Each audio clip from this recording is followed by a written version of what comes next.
Hi, I'm really dark. Let me move over here. All right, today I'm going to talk about the Bill of Rights. So changes made to the Constitution are called amendments.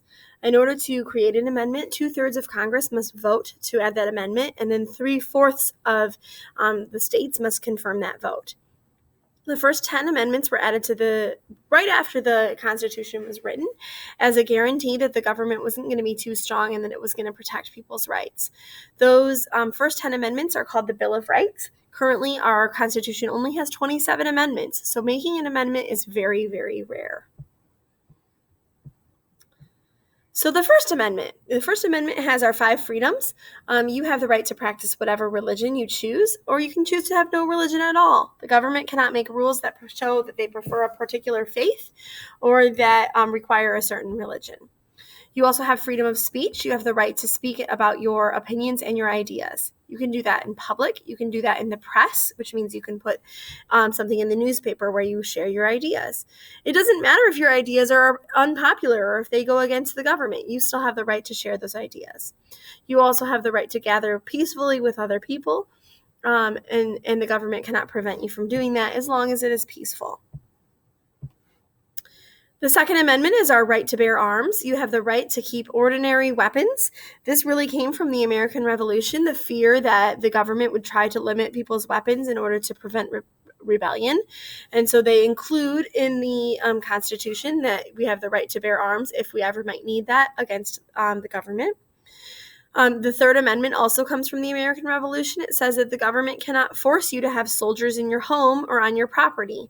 This really comes straight from the Quartering Act, that people felt that the government had overstepped by forcing them to house soldiers.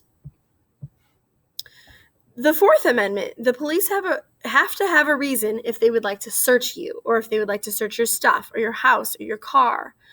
They have to have probable cause, which means that maybe they've witnessed something that made them think that you might have something that you're not allowed to have, or they have to have a warrant that's signed by a judge. The judge would say that they have enough evidence that they might find something. So this is a protection against unreasonable search and seizure, that we would ensure that our government, and that includes the police, cannot search people without having a really good reason to be doing that. The Fifth Amendment starts a few amendments that are about what might happen in a trial or if you commit a crime. So according to the Fifth Amendment, if you've been tried for a crime and you are found guilty or innocent, they cannot retry you for the same crime. That's called double jeopardy. And so if the trial has gone smoothly and the conclusion has been reached, there's nothing that anyone can do. You cannot be retried. You also can't be forced to testify against yourself. Okay, you might have heard people say, I plead the fifth, or you have the right to remain silent. You have the right to not answer questions, especially when those questions might incriminate yourself.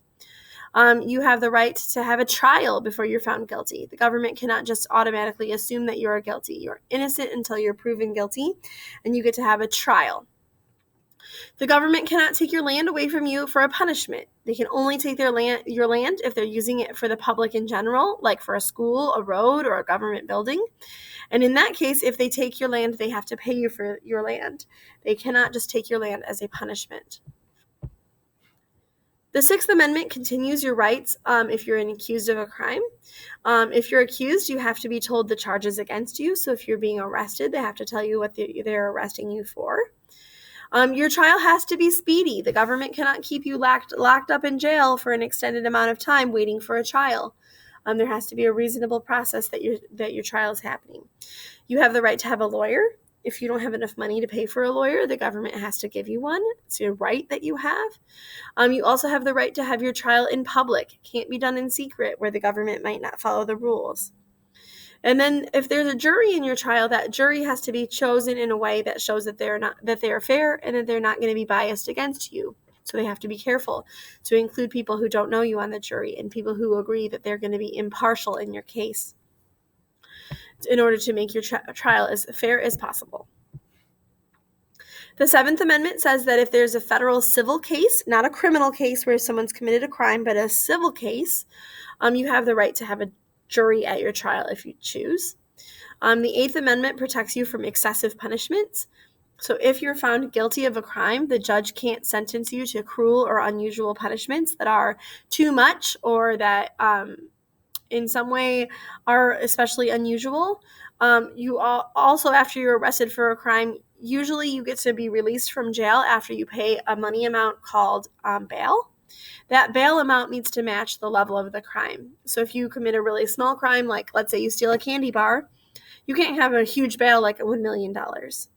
Large bail, large crime. Small crime, small bail. The Ninth Amendment says that you also have other rights, that not every single right is going to be listed in the Constitution, but you get to keep those rights. And then the 10th Amendment, similar, says that all of the rights that are not specifically given to Congress are left for the states and for the people of the states. So these two amendments kind of go hand in hand to say the national government doesn't get additional power if they are trying to, grab that power. If the things are not listed in the Constitution, then those rights immediately go to the people or to the states. And so those 10 amendments make up our Bill of Rights. There are other amendments to the Constitution, but these 10 are all added in 1791 in order to make the Constitution something that people are not afraid of.